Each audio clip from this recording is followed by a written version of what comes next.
How shifty is this guy? I mean, look at him. Good evening, it's the fake news. Welcome to the NASA special.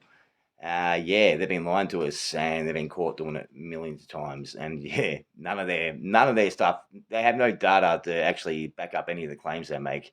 You know, the universe, as you know it, the heliocentric model, fake. Planets, fake. Stars, fake. Space travel, fake. Everything, fake. It's all fake. It's all fake. They should call themselves the fake news, and I'll be called NASA.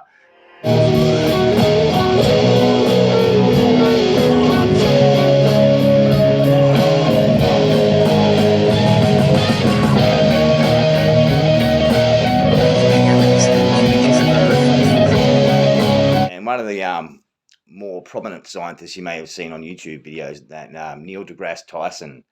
Yeah, I've got a few clips of him. I mean, this guy, listen to the way he explains things. It's like he explained to children, and like he never actually says anything that sounds intelligent, you know. And a lot of it's using examples that, like, you know, oh, it must be round because, you know, you can get a ball and spit it. And, like, you know, it's just really simple stuff that actually it's meant to, like, just be simple to understand, right? Because if it was hard and complex, then people wouldn't, you know, believe it. People like to relate to things. It needs to be relatable to them. And, you know, unfortunately, there's a lot of simple people on the planet. First, we are looking past several stars sitting on our nose in our own Milky Way galaxy. These are the spiked objects that are here. Ignore them. Okay. They're just in the way. Okay. All right. What we're actually looking towards is a galaxy cluster halfway to the edge of the universe. Okay. Yeah, nah, they're lights in the sky, mate. It has a very strong gravitational field surrounding it. Meanwhile, galaxies behind it, these that are curved into arc shapes, they're light passing through the universe, minding its own business. It sees this distortion in the fabric of space and time, and it curves in response to it. Einstein predicted this. There could be planets. There could be another sun, these are entire galaxies of commensurate rank and privilege, such as what the Milky Way is. And we can't even count them. And this is just, and you know how big this is on the sky? If you take a grain of sand and hold it at arm's length, the patch of sky covered by the grain of sand is what you see here. So this is just stupefyingly detailed. I want to keep feeding this. Give me another image here. We can't stop this. Come on.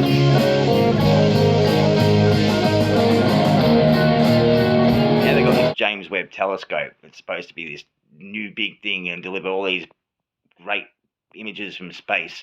And, like, you know, they've released a few images. It's the same ones the Hubble released. It's the first one the Hubble got. It's all the Hubble ones, basically just more high def. You know, wow, I'm fucking blown away. They reckon, like, you know, the area of space they took the photo of that with all the galaxies and that's like, you know, a grain of sand at arm's length, and that's the size of, you know, the area of sky that we decided to take a picture of. So, you know, all the other grains of sand areas in the sky, they've gone for that exact same one again. I mean, what a load of bullshit. It's just bullshit. It really is. It's as simple. Are these colors enhanced at all by NASA, or is this what the telescope is seeing? Okay, you want to go there? We'll go there. Let's do this. Yeah. Okay, so in your eye, you have red, green, and blue, RGB sensors in your retina. And what happens is, what we define as visible light is the light that comes through and is detected by these three. Those get combined into a single color image of what you see in your brain. Okay. Now, think about that. This entire telescope is tuned for the infrared. You can't see infrared. Okay. But what the telescope does is it can take images in three different bands, separate bands of the infrared. Then you hand it an RGB and create a color picture, which is the color you would see if your eyes could see infrared. It's authentic and legit. We thank you so much for joining Top Stories. This last one, we got 10 seconds. I seem to come across a lot of people that think that these images that NASA released, that actually they're photographs of space. You know, there's never been a photograph taken from space. NASA admit it, man. Like, you know, they admit it. Everything is computer generated. That's what CGI means, by the way, like computer generated image. And, like, yeah, it's everything they do is computer generated. They are like a fucking movie studio, man. They are Hollywood, basically. Hollywood.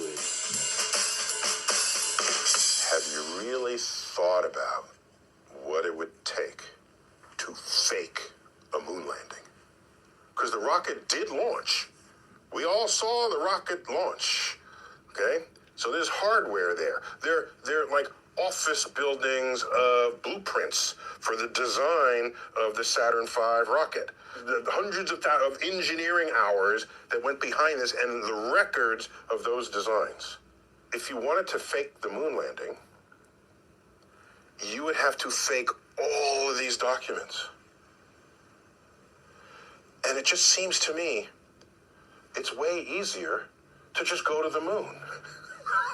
Has anyone considered that? Just go to the moon.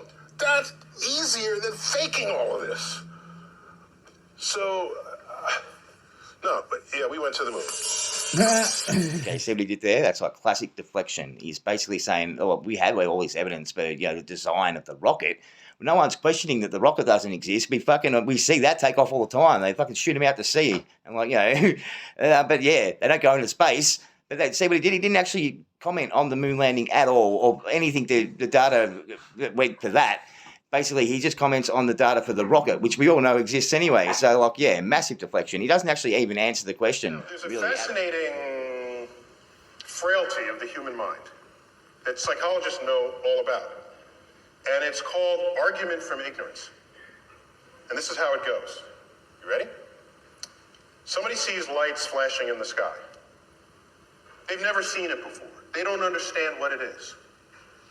They say, a UFO. The U stands for unidentified. So they say, I don't know what it is. It must be aliens from outer space visiting from another planet. Well, if you don't know what it is, that's where your conversation should stop. You don't then say, it must be anything. Okay? That's what argument from ignorance is. It's common. I'm not blaming anybody. Psychologists know all about it, and it may relate to our burning need to have to know stuff because we're uncomfortable, steeped in ignorance. See, they're not scientists, they're fucking psychologists. They're experts that fuck with people's head. They're manipulating, that's what they do. That's why he's talking about, this condition. They know about it because they're perpetrated on the world. Seems to have this burning need to have an answer to what is unknown. And so you go from an abject statement of ignorance to an abject statement of certainty. So that is operating within us. Let's start there. Second, we know, not only from research in psychology, but simple empirical evidence in the history of science, that the lowest form of evidence that exists in this world is eyewitness testimony. Which is scary because that's some of the highest form of evidence in the court of law. Yeah, that's NASA's whole thing. Don't trust eyewitness testimony. Don't trust your senses. The evidence that proves that is just it's there. We just can't see it because our eyes aren't good enough, or we can't hear it because our ears aren't good enough. We can't fucking sense it because humans are shit, and they want to make us feel little and insignificant. That's the whole fucking trick. You're just some empty vessel, and we pour the science into you, and then you regurgitate it on an exam. Because Earth, we know it spins once a day. Yes. Off to a great start. So you spin. When you spin pizza dough, it kind of flattens out. Yeah. Gets wider in the middle, and so Earth, throughout its life, even when it formed, it was spinning, and it got a little wider at the equator than it does at the pole. Not only that, it's slightly wider below the equator than above the equator. A little chubbier. Yeah. Chubby's a good way. It's like pear-shaped. Yeah. So, it turns out the pear-shapedness is bigger than the height of Mount Everest above sea level. Well, let me just so you understand. We've been fed a lie our entire... I want to call it a lie. We've been fed... It's a point of view thing, I think. We've been fed Earth has been misrepresented to us by science. Big blue marble, which was released in 2002, I think. Zoom into it with Photoshop, you'll see where they've used the clone tool in Photoshop to take a picture of one of the clouds and stamp it in various places around the picture. They got lazy. If the Earth is...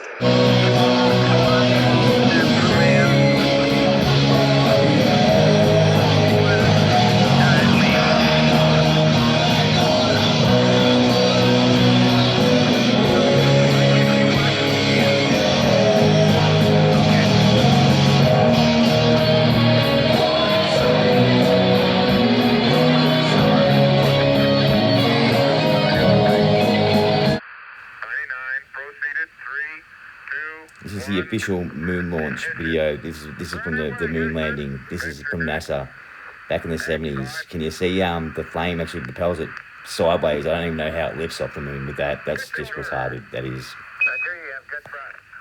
So yeah, there's a few of NASA's blunders, just just to give you an idea of just how blatant they are, and they anyway. So you think, wow, how'd that get past me? How did I miss that? Well, do you know what? You missed a lot of stuff. There were giants. There were giants, race of huge giant men.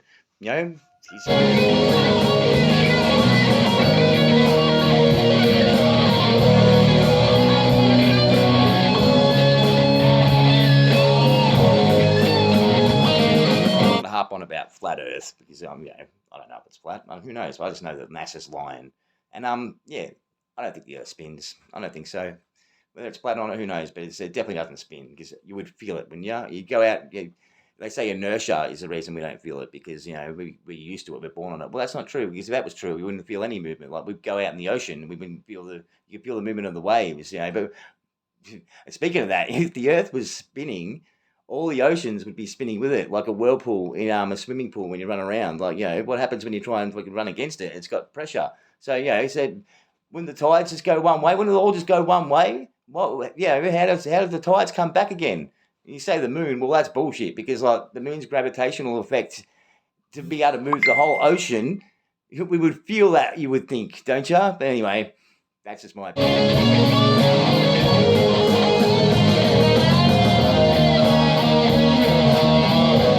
So that's been another episode of the Fake News with G-Luv. Hope you enjoyed it. Hope it's been enlightening. And don't forget to subscribe to the YouTube channel. It is there, even though the posts get taken down all the time. But I keep on putting it back up there. Why not? Why not? That's what I say. Have a good one.